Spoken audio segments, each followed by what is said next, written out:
Welcome to episode 44 of the Rise Fitness and Nutrition Podcast. I am your host, Carlo. Today, I would like to talk to you about a very difficult topic: how to make laziness and temptations your ally in your own very specific fitness journey. If you like this podcast, please share it with your family and friends. That helps a lot. Happy listening. We all know the famous quote that says, "I can resist anything except temptation" by Oscar Wilde. And it's very understandable and human for many situations. Let's use this towards your goal when it comes to nutrition and fitness.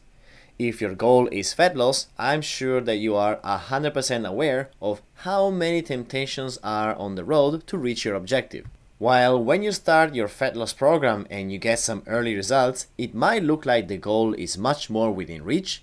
The further you go and the more you realize the results do come, but they take time and consistency, the easier it might be to start being tempting to take a lot of detours. But these per se are not bad.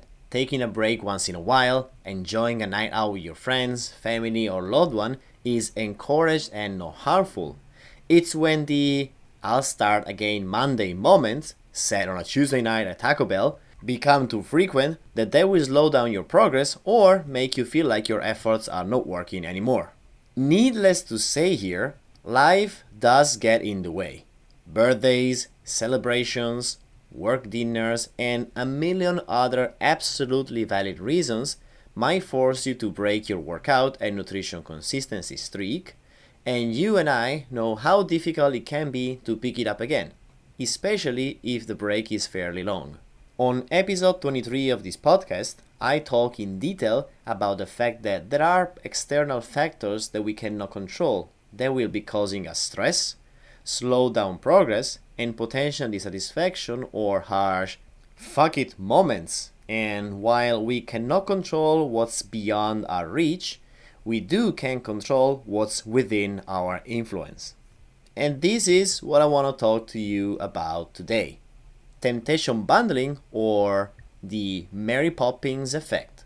Whether you are a fan of Disney or not, you might have heard of Mary Poppins' extra famous song that said, "A spoonful of sugar helps the medicine go down," right? What does this tell us? That things that are in our control, in this case taking a bitter medicine, are not necessarily pleasant, but they have to be done because that's how it is. You want to feel better? You have to take the medicine, and you know it. But the medicine taste is horrible, so you skip it, but then you don't feel better. So how to get rid of the horrible flavor? Add some sugar and there you go. Even taking a horribly tasty medicine becomes a rewarding action for two reasons. First, you'll feel better. Second, you also get to enjoy some sweet flavor and a sugar high. Now, this principle here is used in many other situations in life, so many that you probably don't even notice it, and it became a very well established behavioral science principle.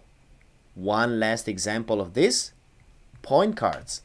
You spend your money, but you get something in return that makes it less painful, especially while paying for bills or other unpleasant stuff.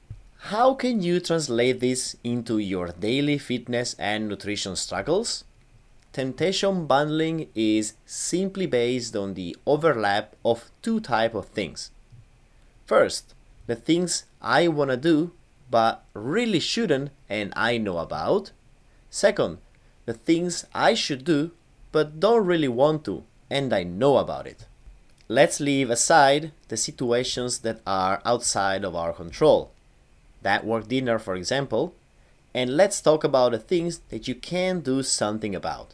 Let me give you some examples and idea based on my experience for you to laugh a bit and then try working on integrating this in your very own unique routine. Can you channel your own laziness and make it become your strongest ally? Okay, so I really don't like to do the cleaning and house chores. Breaking news: I live by myself in a small apartment, so nobody else will take care of those unless I do it myself or unless I come to accept to live in a dump, which is not exactly ideal. Letting my place become a complete mess is something that I really shouldn't do, but my laziness wants to. I'd rather listen to music with my noise cancelling headphones and relax, knowing that I want to do it, but I really shouldn't, because I should do the damn chores. How can I use Mary Poppins' advice here? How can I link together these two situations and turn them at my advantage? Well, I found the perfect way to bundle these two temptations together. I allow myself to listen to music and why not sing with my headphones only if I'm doing cleaning and house chores. This way, I flip the situation at my own advantage. I listen to music that makes me feel relaxed, and while I do it, I clean and tidy up and do the chores, and everything goes away in a breeze. I don't feel annoyed, and I often end up doing more extra work, leaving my apartment squeaky clean, and relieving stress at the same time. Something that, believe it or not, I came to start to appreciate and enjoy. What about food prepping and counting calories? Well, food prepping takes time and it's not necessarily the funniest thing ever. I'd rather cook every time, knowing that it will stress me out if I come back home late and I have no ideas what to eat, and I know I might make wrong food choices. Suddenly that McDonald's set menu looks more appealing than ever. So how do I add the sugar here? In my case, I use again my headphones. I put on a podcast that I enjoy and I get down to food prep. Two birds with one stone. I get my meals ready for a few days so that I know it will help me with my nutrition consistency, and I get to listen to my favorite podcasts guilt-free, and I am excited to start food prepping. Counting calories takes time and effort to get started. It gets easier over time, but starting and staying consistent is the hard part. How did I turn this from a tedious task to a fun daily challenge? I have specific daily goals for my macronutrients, and if I am consistent during the week, I allow myself to have that extra cake if it fits the daily macros and enjoy more during the weekends, as I know that during the week I will be on point. One last example, cardio and working out. I really don't like doing cardio at the gym because it's freaking boring, but I know I should do it for my own health.